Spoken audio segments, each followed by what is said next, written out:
Slating. One, One, two. two, three.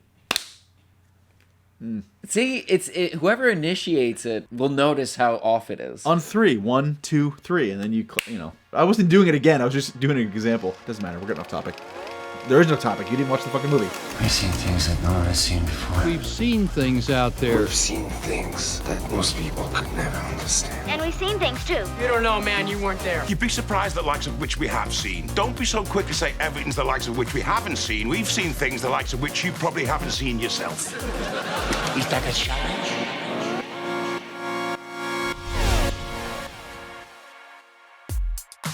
Spoiler alerts for the films Ready or Not, Hereditary and The Witch. Good golly gee, good great morning, good October world. The caffeine hasn't kicked in yet, but that doesn't change the fact that I'm Matt, and I'm here with my buddy Zach. Zach, hello, please.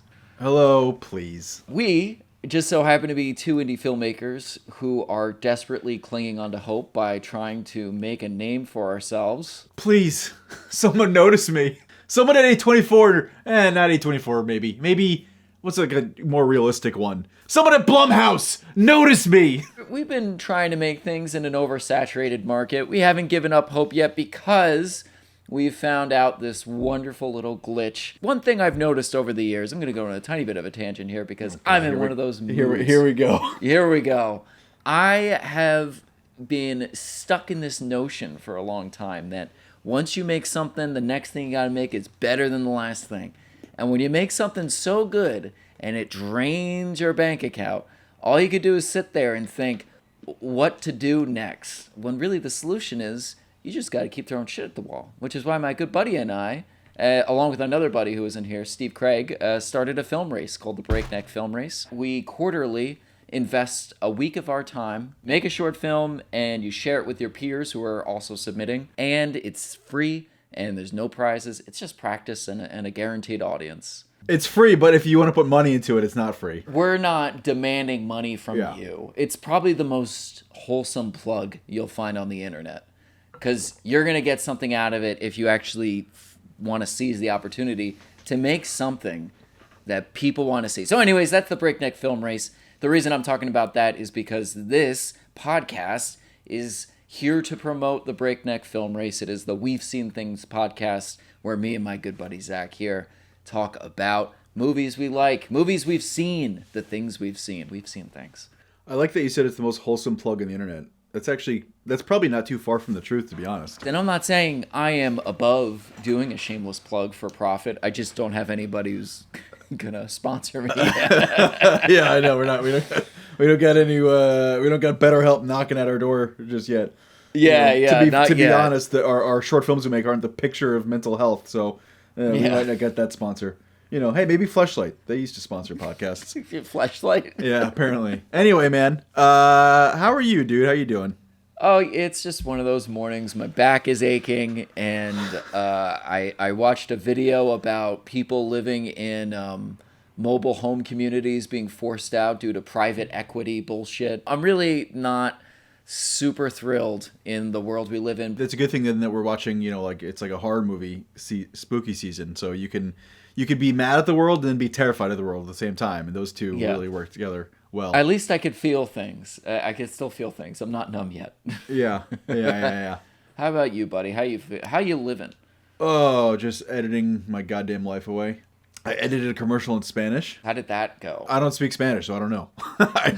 Maybe it worked. I don't know. I have no idea. I just wanted to talk about the movie because I can't believe you've never seen The Witch.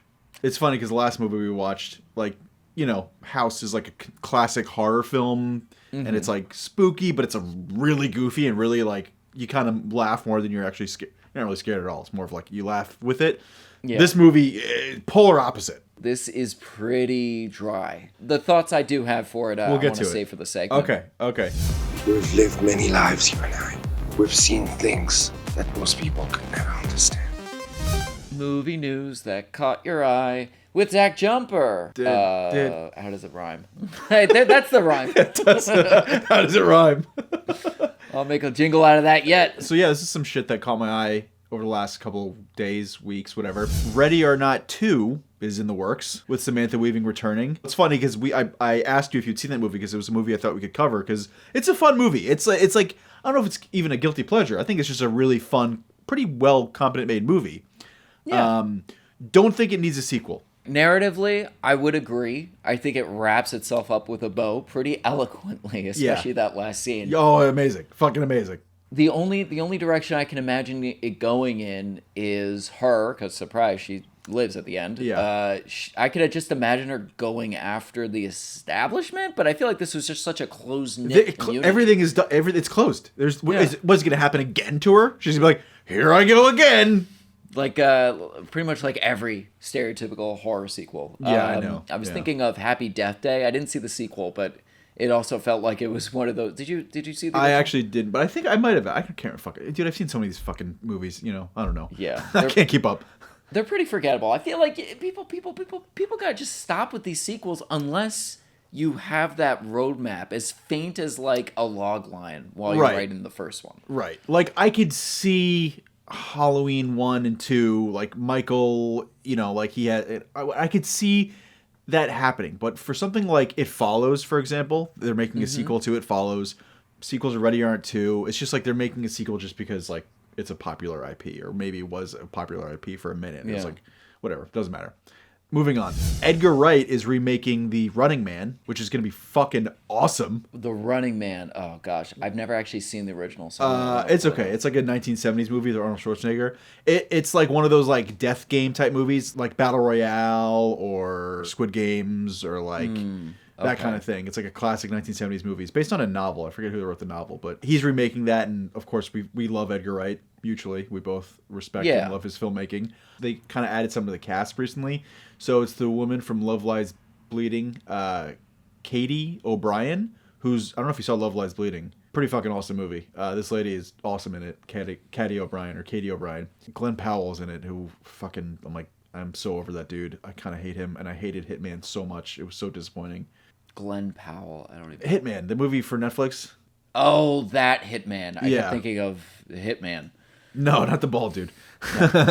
But Richard Linklater directed Hitman, and I was like, oh my god, a new Linklater film. I'm so psyched. And I was like, this is terrible. I don't know. I didn't like it. Anyway, doesn't matter. What's your favorite Edgar Wright movie at this point in time? I mean, Shaun of the Dead. There's no fucking question. Shaun of the Dead is pretty phenomenal. Like Hot Fuzz, amazing. Baby Driver, awesome. Last Night in Soho was pretty cool. I watched it once, and maybe you should watch it again. Regardless of how I enjoy the story, each film he makes is technically amazing. Like how he weaves his story, plot, everything, like all together. Like just there's so many callbacks to things earlier. How he does setups and payoffs. He's like so fucking good at that. Yeah, and he's doing a movie. I love like the death game type genre. So him doing one of these, I'm fucking stoked. That's gonna be awesome. Even if I don't like Glenn Powell, whatever. That's fair. I mean, who knows? Maybe he'll make a Glenn Powell fan out of you yet. I think directors have a lot to do with making actors look phenomenal. So just every trailer he's in, I've seen like in Twisters. I'm just like, oh god, I hate this fucking guy. Did you see Twisters? No, yet? I didn't see. Fuck no, I didn't see Twisters. Are you kidding me? I went in there with very low expectations, and I found myself enjoying it. Oh god. See, this brings me to my next point. Sean Baker says he misses seeing mature films for adults on the big screen. Good mature films. That's his claim, huh? He misses seeing mature films for adults on the big screen. I still think there's some out there. I mean, yeah, there's a lot some. of it is Hollywood schmuck, but like for example, I just saw the movie, I didn't even finish it. Like everyone was talking about how good The Fall Guy was with Ryan Gosling. Oh yeah. I rented it from the library, and it was like, this is fucking dog shit. I got into I think I turned it off after 20 minutes.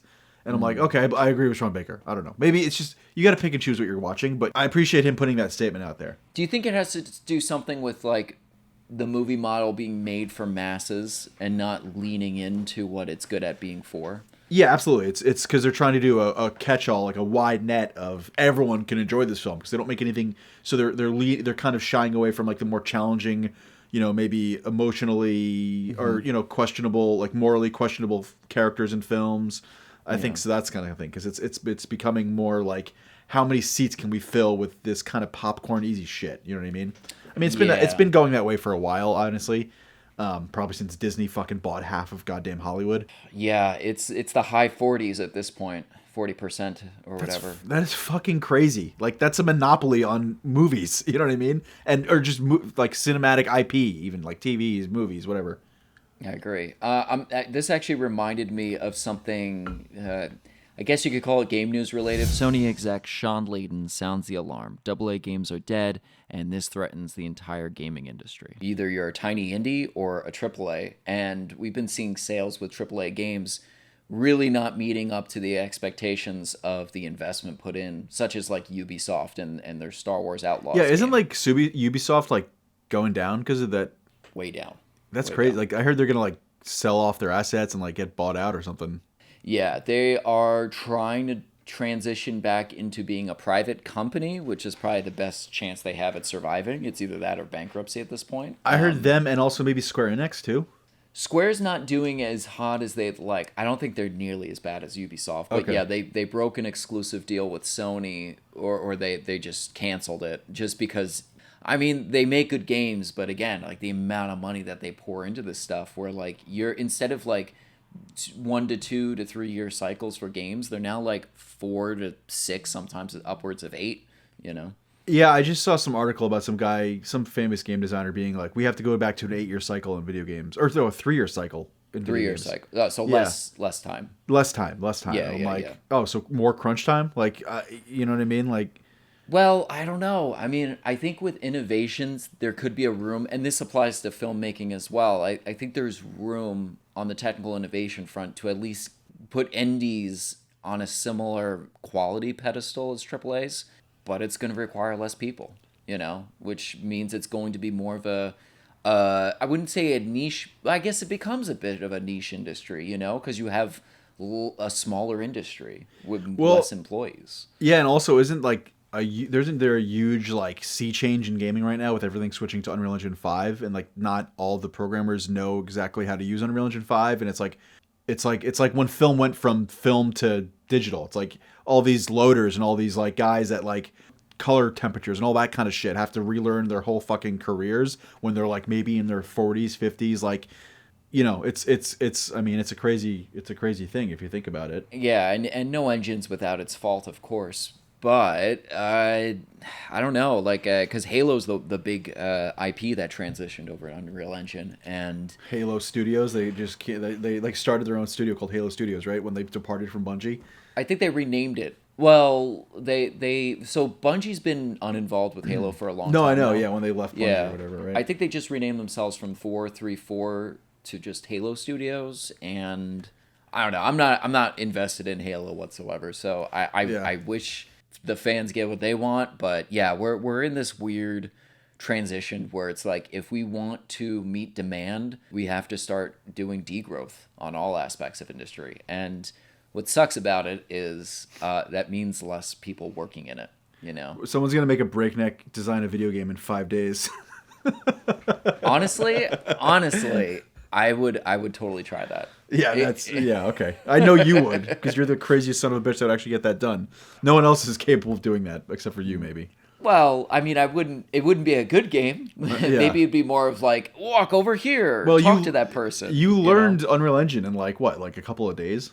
Well, I learned the basic- necessities. Yeah, Just yeah, to be able to like throw shots in there. I mean, there's just so much to it. I couldn't tell you how to make a game in it. It's cool that people are using it for movies, I guess, right? I mean, it's interesting. I definitely noticed a Unreal Engine shot in a movie recently. Oh, really? I forget what movie it was. Shit, but there was like a tracking shot, and I was like, that looks just like that thing in Unreal Engine. Yeah. And I'm like, they must have I don't know they used it, but I'm starting to kind of see things that I'm like, I bet that was done in Unreal Engine 5. Like I could almost guarantee it. Pretty sure Mandalorian uses Unreal Engine Yeah. Okay. Yeah. for its backdrops or something. ILM. I mean, you know the trick to that show and a bunch of those. The big ass screen. Yeah. Which seems so simply dumb, but it's like it's awesome that it works so well. It is, and I know some actors feel like they're being deprived of like actual sets to work with, but I think this is How long has it been a big ass blue screen behind them or a green screen? I'm deprived of being in a sound stage with a fucking 50 by 50 blue screen behind me. Like, are you kidding? Yeah, Whatever. I don't know. Anyways, what do you got? Any other news? Osgood Perkins, his new movie is coming out. The Monkey unfortunately, really did not like what he did with Longlegs. But this one's got James Wan, I think, producing, and it's based on a Stephen King novel. The guy, I will say, Osgood Perkins, nepotism, of course. His fucking father's Anthony Perkins, whatever, from Psycho. His atmosphere that he built for Longlegs, I thought was really, really good. The atmosphere and the whatever, that was great. So if he takes like good source material, maybe it will be a home run. You know what I mean? Especially with James Wan. I think James Wan still kind of, has it. And then speaking of James Wan, his filmmaking partner, previous partner, Lee Winnell, his new movie's coming out, Wolfman. Ooh, okay. And I saw a lot of his fans are excited because it got rated R for bloody, violent content and grisly images. So I'm a fan of Lee Winnell's previous 2 movies. We covered Upgrade. I thought that was kind of interesting. When's the release date of Here, Zemeckis' new film? I don't Do you know, about but that one? is it all from one shot? Well, that's the idea, is that it spans across hundreds of thousands of years, but from a single perspective. Didn't they already try this with a horror movie and everyone fucking hated it? Skinamarink? Wasn't that movie like that? I don't know. I don't know what Skinamarink is. I mean, I fucking love Robert Zemeckis. He hasn't made a movie in a while, I don't think. Oh no, his last movie was Flight, and Flight was fucking awesome. Flight was good. There was he did also Welcome to Morrowind, which I didn't see. Anyways, movie time. We've seen things that no one has seen before. You can't take that away from us. The movie that I wanted to talk about this week, because it's October, and it's scary, I guess, is The Witch. Oh God, my Lord, I now begin. Oh, help me and don't leave my sin. For I repentant now shall be. From evil I will turn to thee. None ever shall destroy my faith. For I repentant now shall be. Oh God, my Lord, I now begin. Oh, help me and don't leave my sin. For I repentant now shall be. From evil I will turn to thee. Let us leave the Lord. Written and directed by Robert Eggert. Cinematography by Jaron Blaski. He also shot The Northman and The Lighthouse, Robert Egger's other 2 films. And it stars Anya Taylor-Joy, Ralph Ineson, Kate Dickey, Harvey Scrimshaw, Ellie Granger, and Lucas Dawson. Like, the first time I saw this was maybe 2016 or 2017. Maybe I saw the trailer and I was like, holy shit, this looks amazing. And I never heard of Robert Eggers, and I never heard of Anya Taylor-Joy either, which is funny. This is her first movie she's ever been in. Ever? She was in 2 TV shows before this. Her first film, and again, I never heard of Robert Eggers before this. And then I watched this movie for the first time, and immediately I'm just like, okay, well, the filmmaker is going to be a fucking massive, like, he's going to be a name in film, and Anya Taylor-Joy is going to be, like, a fucking massive star, too. Because they were, like, the direction of this movie and her, I mean, all of the cast stands out. But she owns the fucking movie. You know what I mean? Yeah, everyone, especially the kids. Well, everyone. I mean, it's a small cast, but everyone does such an amazing job. So yeah, I just couldn't believe that this is this guy's first feature film. It's like inspiring as an independent filmmaker. So apparently, like, his editor of this movie, his editor that he works with, he had been working on the script for a long time, and I guess his editor, I forget if it's a he or she, whatever, they shared it with the producer behind Robert Eggers' back. And apparently Robert was like, "It's not done yet. Oh, I can't believe you're doing this." And then the producers like fucking loved it. And eventually they gave him some notes to like kind of simplify the story structure. I think it was like a 5-act structure. He like simplified it just a little bit, and they got him financing, and he made it for $4 million. Oh, sick. Okay, cool. For your first movie, it's an independent period piece with hard as fuck language to understand, and at the time a no-name cast. Yeah. And it was a fucking hit, man. It was a success because of how good of a film it was, in my opinion. Anyway, so sorry, I'm going off on a tangent. No, this is good. This passion is a great way to start off discussing this film. So your first time seeing the film, tell me what you thought. I thought the title. Fuck. Here we go. Oh my god. I thought the title was really clever. I have to ask though, is there a reason why it's 2 V's instead of a W? Is there like a symbolic reason? Yeah, so apparently, this takes place sometime in the 1600s. W wasn't a word, or wasn't a letter back then. Really? W was spelt with 2 V's. Oh. So I know you're a little nitpicky. title has to be, you know what I mean? No. I wasn't gripe. If anything, it was always a hook to me. Whenever I hear about it, I'm like, ooh, 2 V's. That sounds creative because it makes a W. I like that a lot. I feel like that also gives shape to sort of trying to like slap a definition onto what they don't know, these characters, which is like this horror that sits in the woods outside of their realm of understanding. Beyond that, though, I gotta say, I was like, I wish I was watching Hereditary. What? Listen, if I went into this with the subtitles on, I probably would have grasped the old English a lot more. Okay, I that's would have fair. probably like had a lot more of like a stronger bond with it, and like, yeah, I don't know, like I could get the gist of it though, even if I don't hear the dialogue, but not like truly being invested in the characters until shit hits the fan. It probably wasn't until the boy gives this monologue, which I guess we're gonna just hop right into spoilers. That's when you got invested? Yeah, because I thought he gave such a wonderful performance. Everyone else was good up to that point, but like I kind of just saw what was coming from the very beginning of the movie, so there wasn't that big of a shock to any of the stuff. It was interesting seeing the smaller kids kind of like end up being incapable of praying. Clearly the goat was Satan incarnate. That was interesting as well, you know, to see that like this is sewing itself into the family fabric and trying to corrupt them one at a time. There's some great shots and moments, such as the raven fucking pecking at the mom's tit, and the fact that you wake up and you just see blood coming through her shirt. That I was like, oh man. Okay, so let me backtrack here real quick. Yeah. There's a quote from Robert Eggers. He talks about this. There's like a trailer breakdown, and he talks over the trailer. And I just wanted to kind of paraphrase it slightly. Oh, please, yeah. He said, I threw myself into research and I understood that in the 17th century, the real world and fairy tale were kind of, were the same. People actually believed that witches performed unspeakable acts, flew on sticks. You know, the witch was a brutal and primitive ogress. I guess it's a female ogre. That we accepted as a reality. So I realized that I needed to transport them, the audience, back to that mindset. So therefore, I need to create the most authentic version of the 17th century New England. 4 years of research on my own, also with historians and museums, led to the script that was based entirely on period accounts of witchcraft, and the dialogue is all based on actual diaries and journals.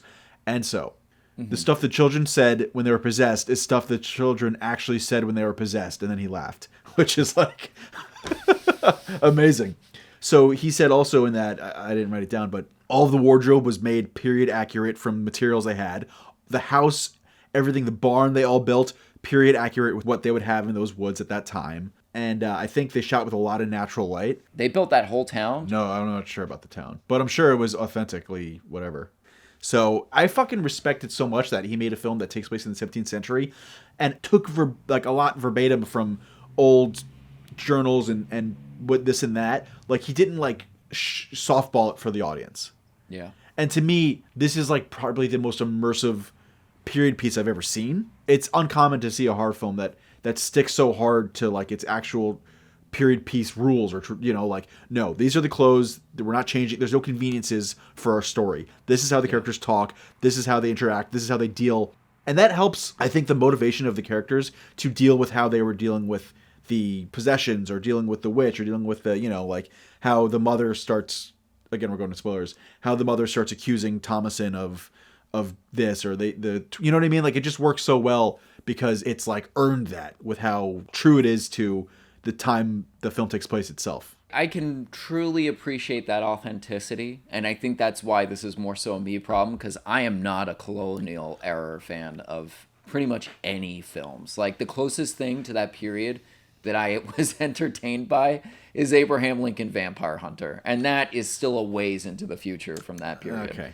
All right. Yeah. I liked that Mel Gibson movie, what, The Patriot, you know? My God. Yeah, I mean, it's a great movie, but that's not anything like this. No, it's not anything like that, but I'm just saying, like, that's the closest thing to me ever being entertained in this era. Yeah, but the dialogue is nothing like they actually spoke like in the 1700s. No, of course not. Except for maybe like, thy old something, or ye. And I guess that harks back to the question I had earlier about, like, people just making films for mass audiences or people knowing exactly what they're making it for the people who appreciate it. Well, this was a pretty big hit, man. So, Yeah. I think this won some award at Cannes or something like that, or Sundance. I forget where. I didn't look into it. But it did pretty well And then it fucking launched Anya Taylor-Joy's career, and also launched Robert Eggers' career.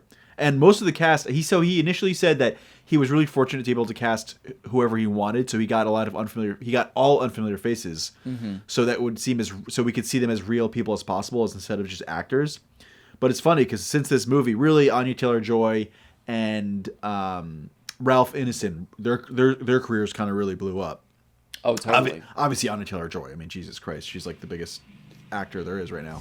So you said you weren't emotionally connected to these characters until Caleb gets possessed. I mean, it's an amazing fucking scene, but that's when you got emotionally invested? So here's the thing. Okay. Probably midway through, my eyelids got a little heavy, and I was catching moments of him being kissed by a witch. Wait, are you telling me you fell asleep during this movie? No, I'm not saying I fell asleep. I'm just saying that, like, as jarring as the order of events were in that moment, I was also sort of, like, fading in terms of, like, concentration on it. I still sat there. It's not like I was on my phone or anything like that. Oh. I just felt like the pacing... Oh, I'm sorry. It's not Free Guy.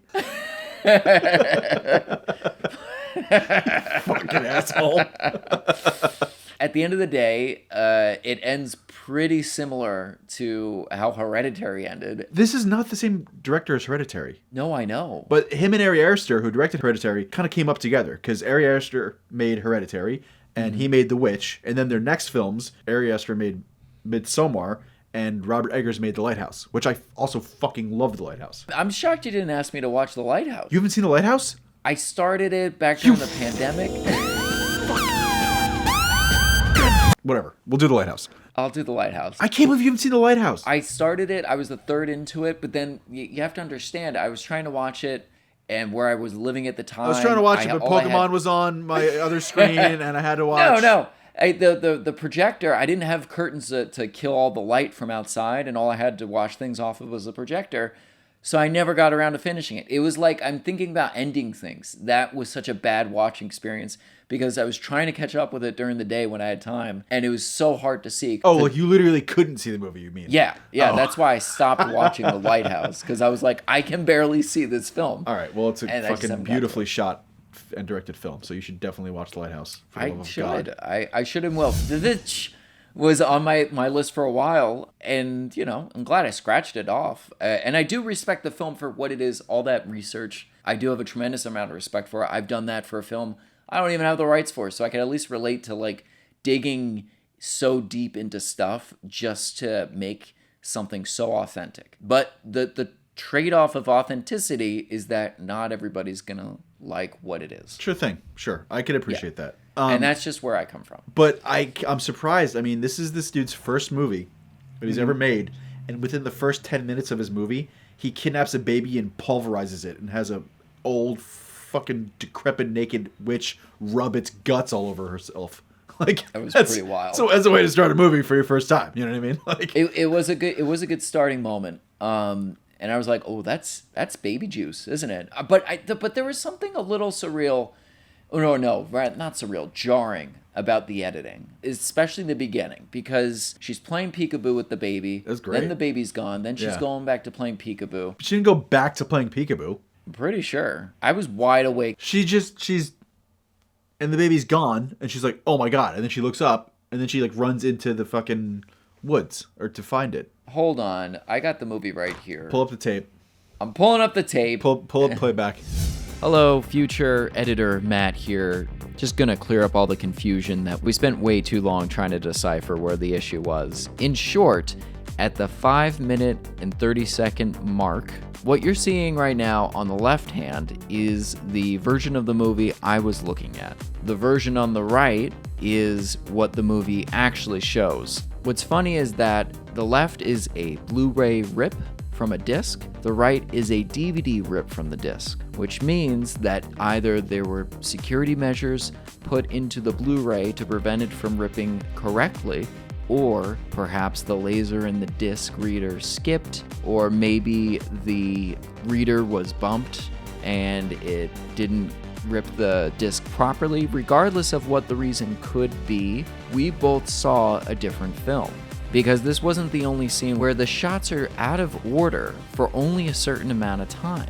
and they cut cleanly off as they're rearranged. It's so bizarre. It fooled me into thinking that this was a genuine editorial decision. It scares me more than it baffles me because I have a pretty good eye for these things, and it flew right over my head.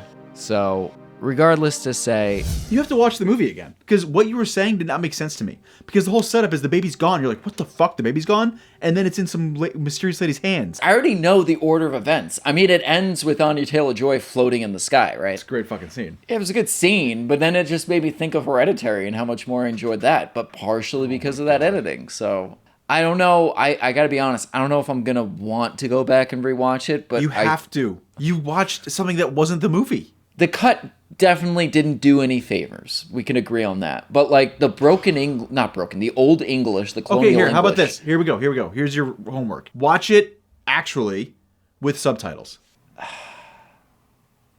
I'll do it because of these circumstances. I will watch it again with subtitles on. All right, our first mistrial. It's a witch trial. Yeah. Black Phillip possessed your Blu-ray. What's Black Phillip? Black Phillip is the goat. Oh, see, that's how little invested I was in these characters. All right, watch the movie again with some caffeine where you can stay awake. 1 week later. Hey. Does slating even help? No, if we record the Google Meet, it Let's doesn't just slate for old time's sake. All right, ready? 1, 2, 3. That was so late. But mine seemed good. Well, when you initiate it, it's a whole like half second later. We had the same exact conversation for the last time we recorded it, and we're still talking about the same goddamn movie. You said your second viewing, you enjoyed the film? I did, yes. I think based off my recollection of the first watch of the botched edit, the baby being taken away, and then Caleb, the boy, being seduced by the witch. I don't recall any other significant points being rearranged like that. Those are two pretty big significant points, though. You know what I mean? They are, yeah. Needless to say, when you don't rearrange pivotal moments like that, and you turn on the subtitles, it becomes a much more digestible experience. And to that point, there were a couple other things that stood out to me that I appreciated. So first being that something that completely flew over my head last time was that Thomason, is that her character? That's Anya Taylor-Joy's character, yeah. Yeah. So because Thomason lost Samuel, the mom was like, get rid of her. Oh, like when they wanted to marry her off, you mean? Yeah. That then motivated Caleb to go ride on a horse to go collect animals that were caught in traps. He was trying to make money so his sister didn't have to be sold off, because he also kind of was like horny for his sister. It's his character flaw or whatever, right? That's like, sure. Yeah. That's the reason that he gets in the situation that he's in the first place. He saw the witch, a young, attractive witch. He just fell right into her trap. What is it, fucking 1600s? They're alone in the woods. He's got, he's like a 12, 13-year-old boy. Of course he's going to be like fall victim to witch boobs. I don't know. You know what I mean? But just understanding what was at stakes there, like, it helped me understand the motivation of Caleb trying to, like, go off a horse at night, because at that point, originally, I was just kind of like, okay, things are just going to happen for the sake of things happening. It's a horror film. Bad things will happen. But this was like, oh no, Caleb's actually going to go out and try to change that, since all the kids were awake during that conversation between the mom and the dad. Also, the whole silver cup, had no idea that was even part of the story. And that's not because of the cut. That's just more because I didn't have subtitles on. Sure, okay. And I didn't understand the gravity of that situation as it came up a couple times throughout the film. And I thought it was very peculiar, because it really speaks a lot to like who the dad is, trying to like do what he can to keep everything the desperation together. Of the family. Yeah. Even though him withholding such a truth ends up tearing them apart even further. I mean, it's all of the dad's fault. His extreme religious views is what got them kicked out of town in the first place. Right. Well, I say he has a part to play in it because, he didn't invite the witches into his home. He might have with his blasphemy, you know what I mean? There were two quick things I want to mention. This is more of a soundtrack thing. Okay. The moment when the old lady is mashing up the baby, that sound cues a certain percussive rhythm that plays for the rest of that song. And I notice it when Mercy and Jonas disappeared, used as like the metronome for the conflict between Thomason and Kate when she starts blaming her for everything. You reek of evil! You've made a covenant with God! So I just imagine, like, while they're arguing, like, their children are just being, you know, if they haven't already been, you know, devoured. That's some subtext. And it also happens in the very last scene, too. So I wonder if it's like a rule of three thematic thing. And rules of three, that was prominent in Folktale. Yeah, I definitely would think that that's intended, if you picked up on it, because Robert Eggers is one of those directors that, like, everything is intended. And, like, even stuff that you'd never know. You know what I mean? Like, I did a lot of research, like, on the script and stuff. And, like, the hair they keep seeing, you know? The ominous hair that before, like, bad shit happens. Like, father goes to shoot it, and it backfires and burns his eye or whatever. Apparently, in folklore, the hair was like a bad omen. That, like, there was either a witch nearby or there was some kind of evil entity nearby. So, I mean, that's like more of a bigger obvious thing, because it's obvious that you're seeing the hair. So I'm sure the score being similar here to versus here makes total sense. And then I guess the last thing I want to mention was, and I didn't expect to have a favorite quote. When the dad's yelling at the kids, he shouts, Did ye make some unholy bond with that ghost? That's great. It's so funny. But, like, it's said so seriously. Like, It it's such is. an absurd thing. And at that point in the movie, you're watching it, you're like, oh my God, they did make a fucking pact with a goat. You know what I mean? Yeah. Like, but taken out of context, you're like, that's the funniest shit I've ever seen. It really is. I'm surprised, because I think my favorite quote I think everyone's favorite quote from the movie, or not everyone's, but when Black Phillip is like, or it's like the devil, you know, he's like, Wouldst thou like the taste of butter? A pretty dress? Wouldst thou like to live deliciously? Yes. Those were some good lines. Yeah. I didn't realize Black Phillip became a human. how did you miss that? It's like, I don't know. Those eyelids, they got real heavy. oh my God, man. What, in particular, about this film inspires you? I love the fact that that Robert Eggers was not a big name director. He was kind of, I don't think he was a nobody. I think no one knew who he was. Yeah. And he wrote this really ambitious script and had this really, like, in his mind, you know, like, I'm sure the studio, if a big studio picks it up, they would have been like, there's no way you can have the language be like this. Like, no one's going to understand this movie. Mm-hmm. You have to change this, you have to change that. And he was like, no, my first film I'm ever going to make is I'm going to do exactly what I want to do, how I want to do it, even if it's inconvenient to people. And it was a success. I want to, like, be able to tell the story that I want to tell and not try to, like, spin too many plates in my head of, like, oh, well, like, this will never get picked up because I'm writing it this way. I don't want to sacrifice my artistic values just to get something made by someone. And I really appreciate that Robert Eggers didn't do that for his first two films, or have to do that for his first two films. Yeah. So to me, I'm like, oh, like, he's an inspiring filmmaker because he's this independent director. It was a small budget. I think it was only a couple $1 million, but still, like, the fact that someone was willing to give him a chance, and he stuck to it and was like, no, I'm going to tell the exact story I want to tell, no matter how inconvenient it is to any viewer or any audience member. To me, that's the story I want to tell. And I really respect that. And I really think that that's something that's inspiring, or should be inspiring to all filmmakers, to be honest. I agree. So I'm glad that you could actually sit down and watch it and enjoy it. You're right, it is difficult to understand what the fuck people are saying. I certainly would not have enjoyed it if I saw it in theaters, because I feel like I needed subtitles. If we do The Lighthouse, you might want to do the same thing, because that one is just as challenging. But I love that movie so much. I gotta appreciate it for that. Knowing what you're doing and going all in on it is the whole point of filmmaking, you know? Because it's gonna be done, and then you're gonna move on from it. So you may as well have given it your all. And if that means authentic English for the time period, like I do respect it at the end of the day. Yeah. And my authenticity claims that I made last time still stand. You know, I don't think I'm a big witch hunt movie guy either, but I think this was very creative. But that's all I had to say about this movie. I do appreciate you sharing it with me, and I am looking forward to watching The Lighthouse whenever we get around to that. It's a good one. I don't know if I just make this correlation in my head, but this movie came out around the same time as Hereditary came out, and you said you liked Hereditary a lot. I love Hereditary. I think it's amazing. So Ari Aster directed Hereditary, and then Robert Eggers directed this, and they kind of came up together through A24. Mm-hmm. Hereditary was Ari Aster's first film, which was Robert Eggers' first film. And then together, they also made it not together, but around the same time, Robert Eggers made The Lighthouse, Ari Aster made Midsommar. And I feel like they were pushing each other creatively, maybe, possibly, because I've seen interviews with them sitting down where they talk to each other. I think Robert Eggers' second film, The Lighthouse, is better than his first film, and I think Ari Aster's first film, Hereditary, is better than Midsommar. But a lot of people love Midsommar, and I think it's a really great movie. But I think Hereditary might be like one of the best horror movies ever made in general. But I mean, Midsommar is amazing. And then Beau's Afraid, in my opinion, is not amazing. So now you can start again from scratch, and there's no expectations. So it's great. But did Robert hasn't made a third movie yet, right? Robert Eggers? Yeah. He made, The Northman. Oh, yeah, that's right. Did you see it? Yeah, I liked it.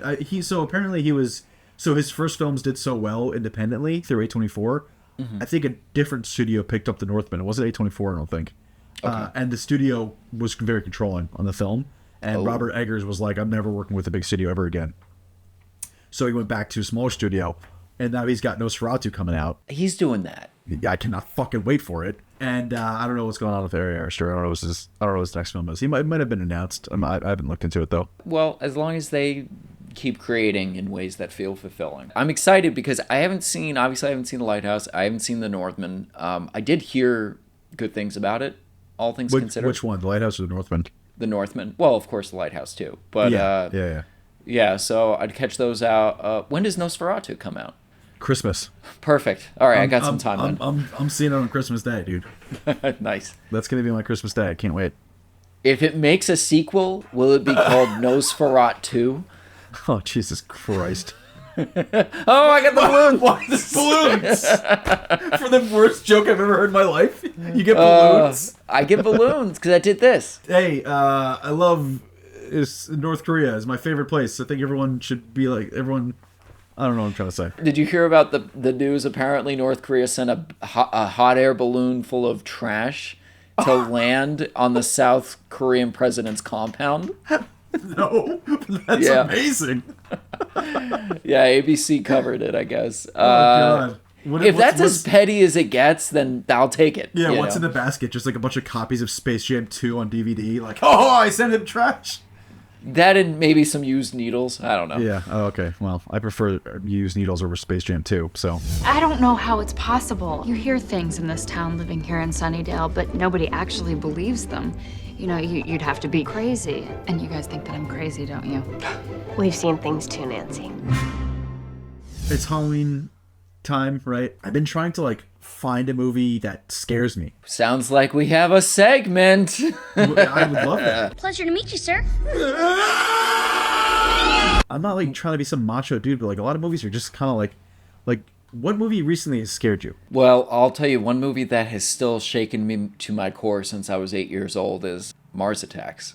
Wait, Mars Attacks scared you as a kid? Skulls with Eyes, immediate turnoff. I have this thing where when someone dies, if they're completely vaporized or they don't look familiar at all, that rattles me up. Less so now. So when the guys get lasered? Yeah. But Mars Attacks is a fucking comedy. I knew there were funny moments, but those things were just so unsettling to me as a kid. The part where he's on the microphone with Natalie Portman. I was thinking maybe instead of houses we could live in teepees because it's better in a lot of ways. That was amazing. Some of those moments really stick. You know who directed that? Yeah, Tim Burton. Okay, just checking. No, a movie that does still bother me, in a sense that it's scary, to this day, is Night of the Living Dead. The original black and white one. Oh, okay. There's been certain re-releases of it over the years that changed the music to it, but I remember when I was a kid and when I first saw it, there was almost no music, or the music was so unnerving that was there, and it was more atmospheric than anything else. So it may require digging around. I have a couple of DVD rips that I could send your way, assuming they're not also haunted, but you can... haunted DVD rips. Yeah, but I always go back to that if I'm looking for something genuinely scary. Oh, cool. Okay. I think The Wailing kind of scared me. It's a Korean film. Koreans are the masters of horror in this modern day and age. There's this new movie on Shudder that I want to watch called Exuma. It's a Korean horror film that just came out. It looks fucking awesome. So I've been in return trying to play scary video games, and they're just so much scarier than fucking movies. The remastered Dead Space was free on the PlayStation Network or whatever, and I just started playing it, and I was like, it's just jump scares, though. So I told you I'm playing Last of Us Part 2 and Grounded Permadeath right now. Yeah, you're trying to platinum that, right? Yeah, I just got to the Rat King and I haven't started yet. I'm like, this is gonna suck. This is scary. You could spend a whole day trying to get through that, I'd imagine. No, I could do it first try if I do it right. On But Grounded. you said you have permadeath, right? Permadeath, yeah, but I'm doing permadeath per chapter, so it set me back like an hour. But I think I could do it first try. Grounded, though? So for this permadeath run, I've died like 7 times, and it was on environmental bullshit. Like, I fell down a ladder 3 times. So I have died like once or twice to like a clicker or this or that. But like, you're familiar with no return mode, right? I've talked about it. It's a roguelite survival right. round. Playing that Ungrounded just over and over and over and over just like makes you a better player. Dude, if they ever make like another like Last of Us Factions, I would just rip through everyone because I played that game so goddamn much. But I will say, talking about scary games, one scary game that never really gets its just due, whatever, just like it deserves way more credit than it gets, is the DLC for Fallout New Vegas, Dead Money. You played New Vegas, right? I know you didn't play Fallout 3. No, I'm not. I haven't played any Fallout past like an hour of 3. Oh my god. So like Fallout obviously is like, you know, famous sci-fi action adventure third-person shooter post-apocalyptic game. But what the developers did with the DLC, the first DLC for Fallout New Vegas, is called Dead Money, and it puts you in a new location, and they turn Fallout into a survival horror game, and it is so amazing and so atmospheric and so scary. I've played so many like horror games. That might be up there with like the top 3 I've ever played. And it's a DLC for Fallout New Vegas. It's completely dark and filled with a poisonous cloud in an abandoned casino. And there's like these workers that got trapped in these masks, and because of some kind of drug, they're like unkillable essentially, except you have to cut off their limbs, kind of like Dead Space. It came out way before Dead Space, so you know. Also, you have a bomb collar around your neck. Ooh. And you have to run through areas where you have to find a radio, and if you don't blow up the radio before the beep beep beep beep beep beep, your fucking head explodes. So you're being poisoned. You have these almost unkillable, scary enemies. It's dark, and there's bear traps everywhere, and your collar is beeping as you're trying to blow up these radios. And this guy is talking to you, control you the whole time, being like, he wants you to find this treasure that's in the casino. If there's a way just to play that, you should do it. It's just so horrifying and amazing. I got my hands on PT, so I'm gonna have a PT night with some people. How did you get PT? It's actually kind of a wild story. Wait, so real quick, explain what PT is for people that don't know, maybe. PT is really, it's a miracle and a tragedy all in one in terms of its development. It's the Flappy Bird of PS4. Thank you. Created by Kojima Productions. Hideo Kojima-san developed it in collaboration with Norman Reedus and Guillermo del Toro. That's how you pronounce his name, right? Guillermo del Toro. That's how you do it. They created PT, which is a playable teaser to a game that I assume anyone who's listening to this probably does not have the means to play it. It's a miracle that I even have access to it now. If you play through this escape room type hallway maze, trying to just leave this house, you realize that it is a demo for Silent Hills, a game that sadly ended before it really started because Kojima had a falling out with Konami. And to add insult to injury, out of nowhere, Konami pulled the plug on it, so you couldn't download it unless you already had claimed it for free on your account. And I only got a PS4 like a couple months after that happened. Jump many years later, I buy a secondhand PS4 from a buddy of mine, solely with the purpose of like modding it one day to like rip discs and shit. Didn't really do anything with it for a couple years. I was sitting in my closet, and I noticed that Sony's got a little trade-in program going on, so you could trade in a PS4 and it knocks off for a refurbished PS5. Oh, wow, okay. While I was thinking about doing it, I was like, I should just look at this console, see if there's anything important on it. And so I'm just going through the library, PT's right there. And I'm like, holy shit. You could probably sell that console for like a decent amount of money because that's on there. Well, the story doesn't end there, my buddy, because it's not on there. I had to update the console, and after I updated it, it said I had to sign into the account because it was not actually on there. It was in his library. Oh, okay. Got it. So my buddy signed into my PS4 that I keep, which I'm very grateful for, and he doesn't have a PS4, so it's not like he can even play PT anyways. From there, though, I couldn't just download it. I had to go onto my PC and download something related to turning the PS4 into a proxy server, just so that I could re-download it again, because in 2016, Konami made it so you can't even re-download it if you had access to it. Wow, so you figured a way, though. I have it now, yeah. Dude, that's amazing. You should burn it to a disc and, like, sell it. I wish I knew how. I don't even think that's possible. I don't think it's possible, yeah. If you do have a PC, there are apparently fan builds of this game that you could somehow get for free and build and whatever, but, like, it's probably not going to be the perfect one-to-one experience. He did work with Guillermo del Toro on his next game, Death Stranding or whatever. So there you go. He got to work with him at least. Yeah, at least he got to do that and worked with Norman Reedus on that. I've heard other things too. Plenty of other things. Strange, funny noises. And we've seen things too.